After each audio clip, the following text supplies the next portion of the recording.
Bharatiya Janata party की समस्या क्या है कि वो झूठ भी अगर बोलते हैं ना, उन्हें ठीक से झूठ नहीं बोलना आता। भारतीय जनता पार्टी चाहे कितने झूठ बोले, उन्हीं के द्वारा अपॉइंटेड चीफ सेक्रेटरी ने मुझे कल एक चिट्ठी भेजी, सांसदों की मीटिंग से जस्ट पहले भेजी, और उसमें चीफ सेक्रेटरी साहब ने मुझे कहा कि ट्रांसफर पोस्टिंग जो टीचर्स की है, ये सिर्फ और सिर्फ केंद्र सरकार के परव्यू में आती है। ये उन्होंने मुझे ब्लैक एंड व्हाइट में लिख के दिया। उनके शब्द में पढ़ के सुना रही हूं आपको। The law position is duly settled that executive power and services including vigilance matters rests with the central government in terms of section 45C of the GNCTD Act.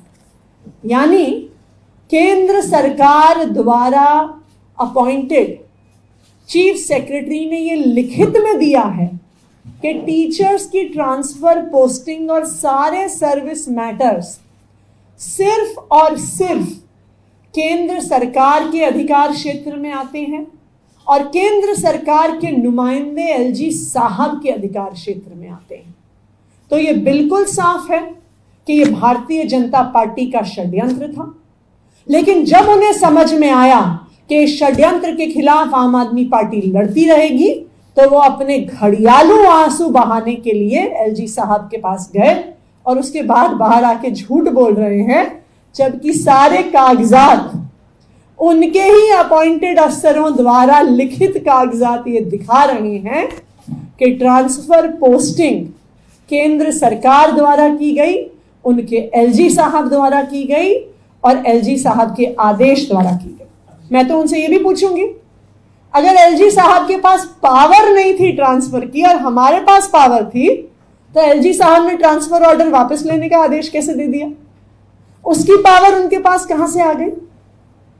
देखिए, जो सच्चाई होती है ना, उसमें बहुत ताकत होती है।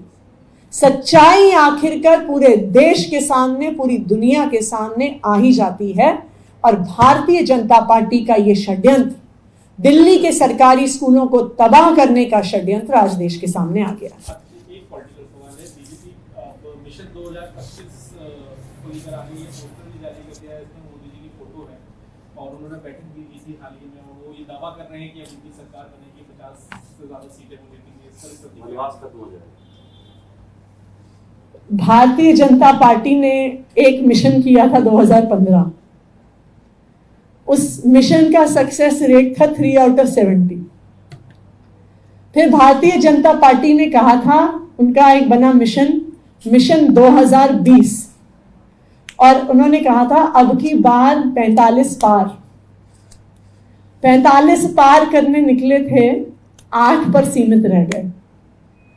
अब 2025 में जिस प्रकार के कांड वो लगातार कर रहे हैं दिल्ली वालों को परेशान करने के लिए, चाहे वो अपनी हरियाणा सरकार के माध्यम से दिल्ली का पानी रुकवाना हो, चाहे दिल्ली के सरकारी स्कूलों को खराब करने का षड्यंत्र हो, चाहे अपने अफसरों के माध्यम से, अपने एलजी साहब के माध्यम से मोहल्ला क्लिनिक की दवाइयां रोकना हो, ओपीडी के डेटा एंट्री ऑपरेटर्स को हटाना हो, जितने षड्यंत्र भारतीय जनता पार्टी रचेगी, उतना जोर की तमाचा दिल्ली वाले उन्हें मारेंगे। मैं आपको आज पूरे कॉन्फिडेंस से बता रही हूं कि अगर भारतीय जनता पार्टी की एक सीट भी 2025 में आ गई तो उनके लिए बहुत बड़ी बात है।